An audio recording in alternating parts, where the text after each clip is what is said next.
Bonjour à tous, bonjour à toutes, c'est Naya, j'espère que vous allez bien. Je vous retrouve ce matin. On va faire un tirage sentimental général. J'ai pris l'oracle d'Isis. Voilà, j'ai pris le tarot du féminin sacré. Donc on est très sur le féminin sacré, cela dit, ça peut s'adresser à des hommes ou à des femmes. Hein. C'est vraiment juste, on va s'appuyer sur ces forces-là pour aller voir un petit peu quel avenir amoureux il y a pour vous. C'est un tirage qui est général, hein. Vous prenez ce qui vous parle, ce qui résonne en vous, ce qui a du sens.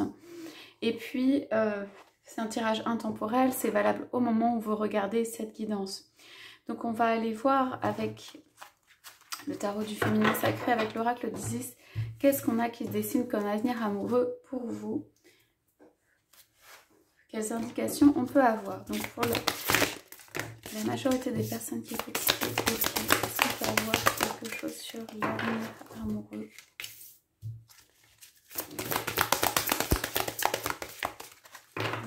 Je vais commencer avec ça. Ok, je prends une coupe. On a la mer de vie, on a un renouveau. On parle de grains dorés, on parle de quelque chose quand même d'assez enveloppant, de construction, de maternité éventuellement pour quelqu'un, enfin en tout cas quelque chose de sacré quand même. On a la croix d'Isis. Les 7 scorpions, on parle de quelqu'un ou des personnes qui sortent d'un grand ouragan ou de quelque chose qui a énormément bougé, d'une tempête. On parle de pouvoirs magiques des 7 scorpions, mais qui ne sont pas forcément des pouvoirs magiques dans la lumière. Hein. Là, ici, ça représente vraiment la sortie pour moi, d'énergies qui sont vraiment pas bénéfiques, mais d'une victoire. Ici, c'est une victoire sur ça, sur des pouvoirs extérieurs, et une victoire qui est personnelle, qui est à l'intérieur. Ça veut dire que ce soit la victoire, par exemple, avec votre autre ou soi-même, vous sortez de ces énergies. Voilà. Donc, en tout cas, il y a une victoire sur ça. Il y a comme une paix qui se retranscrit aussi de ce signe, hein, de la croix d'Isis. Ok. Alors, on va aller voir, s'il vous plaît, avenir amoureux, si on peut avoir quelques indications.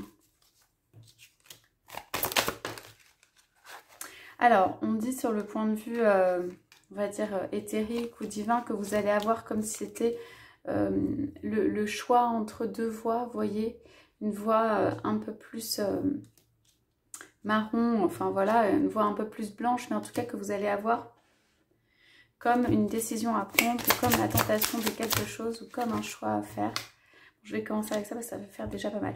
Voilà, et on a la carte de la roue qui arrive en perspective, donc un changement. Pour moi, cette carte rappelle quand même celle-ci.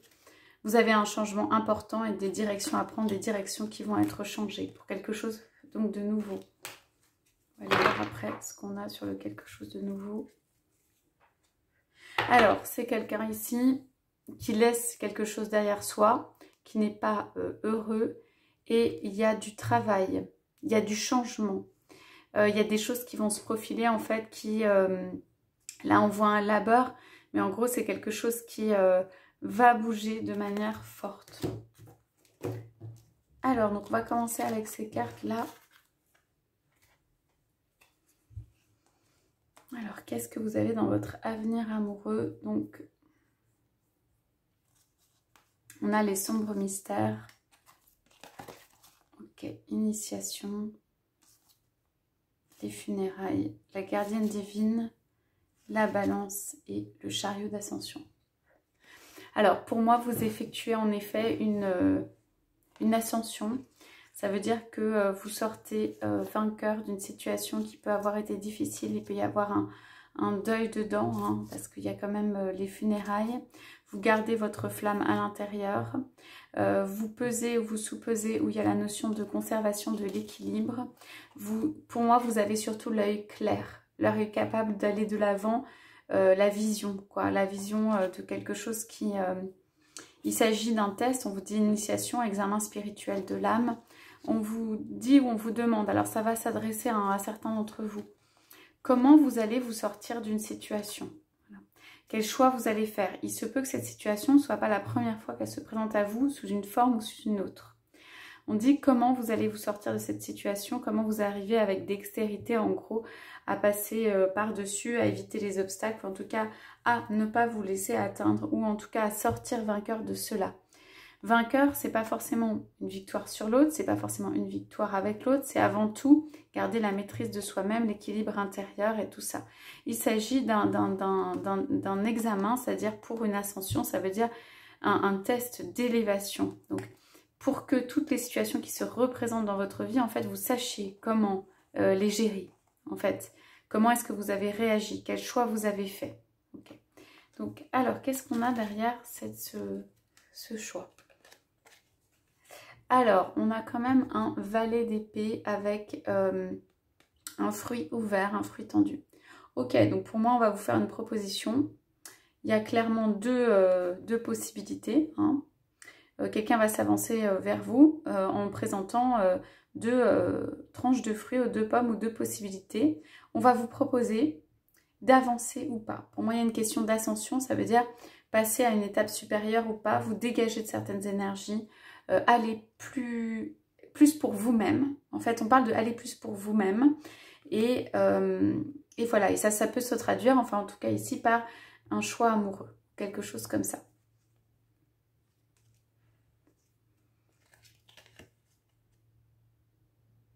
Voilà, donc on a à peu près la même carte ici. Allez, on va aller ici, à l'intérieur. Alors, ce tirage est pour vous.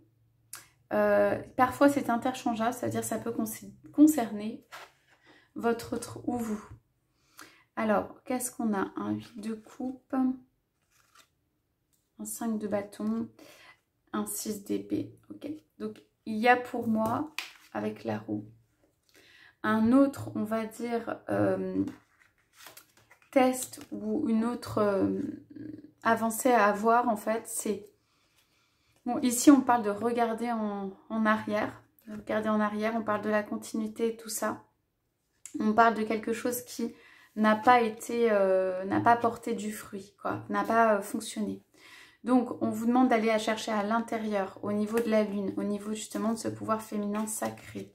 Et on a aussi la reine lunaire. Donc, vous voyez, c'est beaucoup. Les intuitions, le yin, l'intérieur. On vous demande d'aller chercher les clés dans ce que vous savez intérieurement pour, en fait, ne pas avoir quelque chose qui ne porte pas de fruits. Donc, pour moi, c'est changer la donne. C'est changer les cartes, c'est changer la façon de faire des choses, se positionner différemment.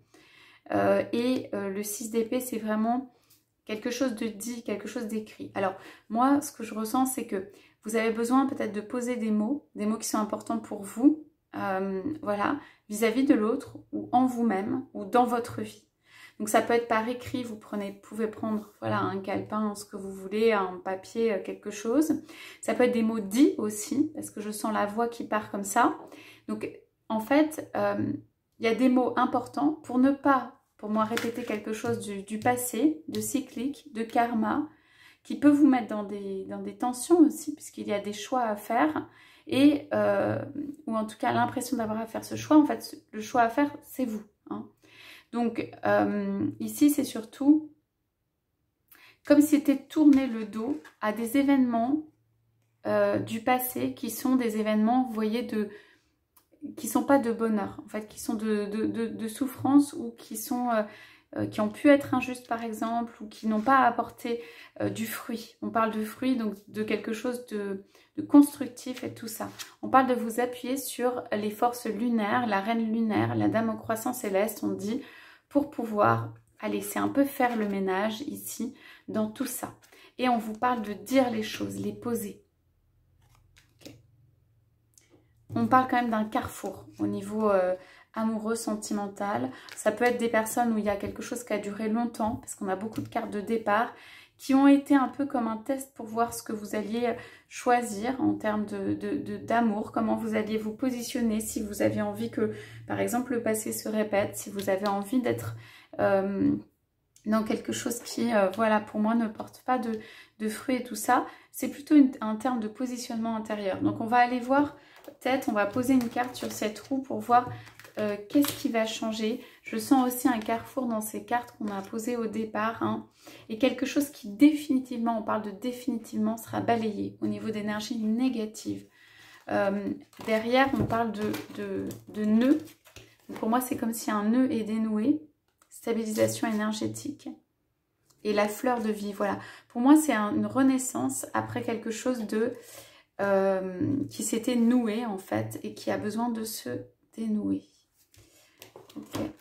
Parce qu'on parle vraiment de la mère de vie, on parle de quelqu'un qui vous protège, on parle d'une mère qui vous protège au-dessus. Voilà, du pouvoir ancestral. Donc, ça peut être quelqu'un de la cartouche. Bon, ça peut être quelqu'un au ciel que vous avez connu de décédé ou quelqu'un du ciel ange, parce qu'il y a beaucoup les ailes qui vous protègent. On parle de protection par rapport à ça, mais on parle de chemin long, de choses qui sont comme un carrefour qui vont changer, mais que ça a été long et que ça a été un petit peu un test pour voir comment vous alliez faire. Voilà, alors on parle de la force, d'une reprise de force, de pouvoir sur vous. On parle d'un départ par rapport à une situation et on parle de deux personnes énergétiquement qui se rejoignent. Alors écoutez, moi j'ai deux choses qui me viennent. C'est, je pense qu'il y a des énergies très négatives qui vont être quittées. Ok. Que ceci est un peu un test quand même. On a la réunion, le 2 de bâton quand même de deux personnes là, en mode 2. Mais il y a un départ de quelqu'un qui risque d'être, pas dans le manque, mais d'un coup, dans le froid, dans la nuit. Il peut y avoir, voilà, des personnes autour, mais ça peut être quelqu'un qui a une famille, ça peut être quelqu'un qui est accompagné. Ici, j'ai quelqu'un qui a la force qui se dévoile. En fait, pour moi, vous dévoilez votre force. Que ce soit vis-à-vis de votre autre ou pas, vous allez prendre les clés ou la balance, c'est-à-dire... Pour moi, le lead ou quelque chose comme ça. Soit c'est sur vous-même en vous détachant de votre autre, soit c'est dans la relation. Vous avez une force intérieure qui est très importante et c'est ça qui change. On nous dit sur la roue du changement, c'est ça qui change. Vous allez peut-être vous retrouver en position de force vis-à-vis de quelqu'un qui est une situation et comme si chacun avait été gardien un petit peu de la flamme à son tour et qu'il y a le deux qui se rejoint. Okay. Un pas fait de votre autre qui est tout à fait honorable, hein, je veux dire déjà de faire le pas, quelles que soient les circonstances, visiblement elles ne sont pas très heureuses, et la force que vous avez. Il y a comme une notion de pilier, mais il y a quelqu'un qui soulève son masque. Moi, pour moi, vous avez porté un masque jusqu'ici sur votre force réelle, sur votre force intérieure, sur votre capacité. Alors peut-être on ne vous a pas permis de vous exprimer et d'être vraiment qui vous êtes, mais vous êtes un pilier, une force, une stabilité, quelqu'un sur qui on peut compter, quelqu'un qui est capable de faire bouger les choses. Et sur le plan matériel, pour moi, vous êtes capable de faire énormément bouger les choses. Ça veut dire que vous êtes capable d'écarter des arbres, vous êtes capable de faire une voie, voilà. Donc c'est ça qui se révèle, c'est ça qui change, c'est ça qui se révèle en vous. Vous allez vous découvrir pour moi une force incroyable pour réaliser un certain nombre de choses, pour écarter les branches en fait du chemin, pour voilà, faire de la place, faire du terrain et tout ça pour donc... Quelqu'un qui peut arriver quand même ici, parce qu'on a ça avec la réunion du 2 qui sont quand même des assez belles cartes, soit pour retrouver votre pouvoir par rapport à vous-même et qui vous offre en fait la possibilité d'aller vers ce vers quoi vous voulez. Il s'agit quand même d'une sorte de libération. Il peut y avoir un petit peu de, comment dire, de colère, de ressenti, de choses dans la force, mais qui vont peut-être vous donner aussi la force justement de pousser des pieds pour remonter, d'aller faire vos choix pour vous, d'aller faire votre vie, etc. Et vis-à-vis de votre autre et d'énergie négative qui aurait été autour, qui serait autour pour ne pas laisser ces énergies négatives atteindre. En fait, tout ce passage, on va dire peut-être ces épreuves pour certains ou certaines, c'est fait pour qu'en fait vous sachiez dégager autour des énergies qui sont négatives. Voilà, donc c'est quand même des perspectives, je sens le chemin qui n'est pas allé le plus facile, mais c'est quand même des perspectives qui sont plutôt des perspectives de libération, de force intérieure retrouvée. Hein. Alors, je repose juste 3 cartes dessus. Sur la force, on parle de transmutation, de quelqu'un qui a transmuté, c'est vous hein, pour moi, la douleur, la difficulté, comme quelqu'un qui se transforme... vous voyez, en arbre pour s'échapper. Le 3 d'épée en général, c'est quand même pas mal de souffrance. Mais vous êtes vainqueur par rapport à ça. Pour moi, vous êtes plus fort ou plus forte que ce qui a pu se passer, ce qui a pu être les difficultés, les souffrances et tout ça. Ok. Sur le 5 de denier, on parle du 3 de bâton, on parle de quelqu'un qui fait un choix un peu important, un peu, pas drastique, mais un peu important, quoi, entier, de quitter une situation. On parle du passé, on parle de la nuit, on parle de quelque chose en fait pour moi qui est difficile quoi pour cette personne. Peut-être que cette personne laisse quelqu'un de côté. Et il peut y avoir aussi sinon la notion de famille ou d'ancêtre. Alors au niveau du 2 du couple, il y a clairement un nouveau départ. On a l'as de bâton. Quelque chose de divin. On parle de l'œil ouvert. Ça veut dire l'univers, c'est comme si l'univers a l'œil ouvert pour les deux, pour leur permettre de se réunir, pour créer des opportunités. Donc vous pouvez avoir des synchronicités, des appels, des choses, des venues impromptues. L'univers peut vous mettre sur la route l'un de l'autre. Il y a comme des signes, il y a comme des choses de l'univers qui viennent pour moi donner la force pour un rassemblement des deux. Alors on me dit quand même que la force pour le rassemblement des deux, elle dépend aussi de vous. C'est-à-dire l'univers va créer des choses selon la volonté aussi des personnes. Ouais. Tout ceci peut être pas dévoilé, caché. C'est vraiment entre les deux. Pour moi, c'est quelque chose de très intérieur. C'est entre les deux, comme si la question se passait de se rejoindre ou pas. Bon, on parle de tempérance et on parle de quelque chose de doux. Donc, c'est beaucoup de douceur pour rejoindre son autre ou avec son autre. Mais on dit que ça va arriver avec le 10 de coupe. Ok. Donc voilà pour ce tirage, pour vous, force intérieure vraiment retrouvée et création de la vie. Ça veut dire pour ceux pour qui ça ne s'est pas encore transformé en quelque chose de vivant, de concret, du 2, ça se fait de manière pour moi intérieure, cachée entre les deux dans un premier temps, mais ça se transforme. Pour d'autres, ce sera évidemment laisser les énergies négatives de côté, mais votre force retrouvée, elle est avant tout pour vous. Voilà pour le tirage de ce matin. Je vous souhaite à tous, à toutes une très belle journée. Je vous dis à bientôt.